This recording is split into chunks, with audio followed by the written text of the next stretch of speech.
اس channel پر خوش آمدید کہتے ہیں۔ اس چینل پر سبق آموز سچی کہانیاں دیکھنے کو ملتی ہے۔ برائے مہربانی اس کو لائک، سبسکرائب، شیئر اور کمنٹس کریں۔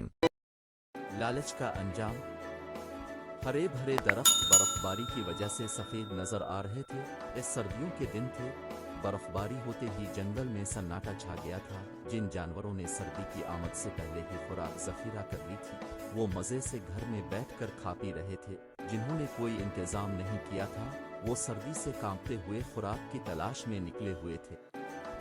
لومڑی رات کا کھانا موٹے خرگوش اور گول مٹول چکور سے حاصل کرتی تھی۔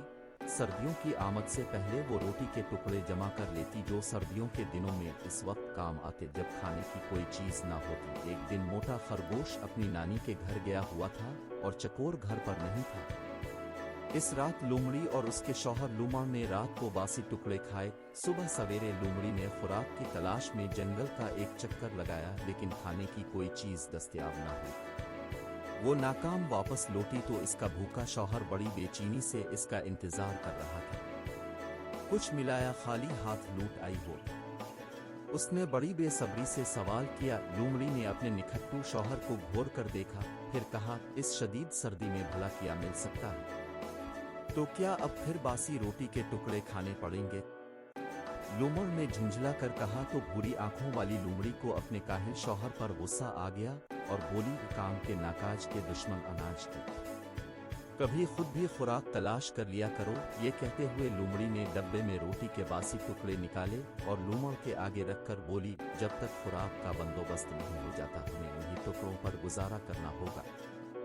یہ کہہ کر وہ روٹی کے ٹکڑے کھانے لگی۔ لومڑ نے ان ٹکڑوں کو دیکھتے ہوئے کہا، رات کو باسی ٹکڑے کھانے سے میرے دانتوں میں درد ہو رہا ہے۔ میرا تو دل چاہ رہا کہ آج گوشت کھاؤں، مجھے امید ہے کہ میری خواہش ضرور پوری ہوگی۔ لومڑی نے کہا، تم چاہتے ہو کہ ہر چیز تمہیں بیٹھے بٹھائے مل جائے، میری تو قسمت ہی پھوٹ گئی جو تم جیسا نکھٹو اور کاہل شوہر ملا ہے، جسے کھلانا بھی خود ہی پڑتا ہے۔ یہ کہہ کر وہ کچھ دیر بڑبڑاتی رہی، پھر خاموشی سے روٹی کے باسی ٹکڑے چبانے لگی۔ بھوکے لومڑ نے کچھ دیر تک اپنے سامنے رکھے ہوئے روٹی کے ٹکڑوں کی طرف دیکھا تک نہیں، لیکن جب بھوک نے ستایا تو منہ بناتے ہوئے ایک ٹکڑا اٹھا کر چبانے لگا۔ وہ ٹکڑا چبا ہی رہا تھا، کہا آسمان پر پھڑپھڑاہٹ کی آواز سنائی دی، پھر 4 بطخیں نیچے زمین پر اتر آئیں۔ انہوں نے لومڑ اور لومڑی کو روٹی کے ٹکڑے چباتے ہوئے دیکھا تو ان کے قریب آ گئیں کہ شاید وہ روٹی کے کچھ ٹکڑے کھانے کے لیے پھینک دیں۔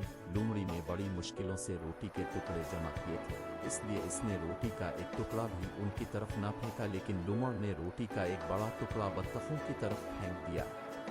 4 بطخیں روٹی کے ٹکڑے پر لپکی۔ ان میں سے جو صحت مند بطخ تھی، اس نے روٹی کا ٹکڑا حاصل کر لیا اور دیکھتے ہی دیکھتے اسے ہڑپ کر گئی۔ لومڑ نے دوسرا ٹکڑا پھینکا تو وہ بھی اسی بطخ نے کھا لیا۔ تیسرا ٹکڑا بیچ میں گرا اور 4 بطخیں اس پر تیزی سے جھپٹے، لیکن یہ ٹکڑا بھی تگڑی بطخ لے اڑی۔ یہ دیکھ کر لومڑی لومڑ پر چلائی، پاگل تو نہیں ہو گئے جو روٹی کے ٹکڑے اس طرح ضائع کر رہے ہو؟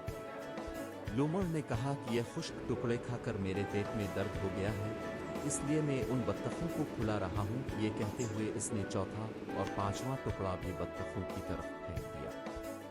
تگڑی بطخ یہ ٹکڑے بھی کھا گئی۔ اس کی ساتھی بطخوں نے احتجاج کیا تو اس نے ان کی خوب پٹائی کی۔ بطخ کی یہ حرکتیں دیکھ کر لومڑی نے کہا، کتنی لالچی ہے یہ بطخ، اپنی ساتھی بطخوں کا حصہ بھی کھا رہی ہے۔ لومڑ نے کوئی جواب نہیں دیا۔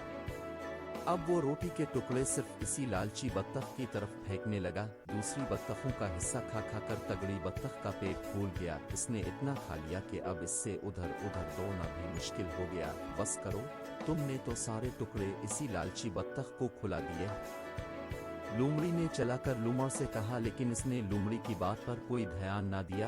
یہ دیکھ کر لومڑی بہت خفا ہوئی اور بڑبڑائی ہوئی اپنے بھٹ کے اندر چلی گئی۔ تگڑی بطخ ٹکڑوں کے لالچ میں لومڑ کے قریب آ چکی تھی۔ لومڑ بھی جان بوجھ کر ٹکڑے اپنے قریب گرا رہا تھا۔ جیسے ہی تگڑی بطخ تھوڑا سا قریب آئی، اس نے اچھل کر بطخ کو پکڑ لیا۔ اس نے بھاگنے کی کوشش کی لیکن اس سے بھاگا نہ گیا۔ یہ دیکھ کر دوسری بطخیں فوراً اڑ گئیں۔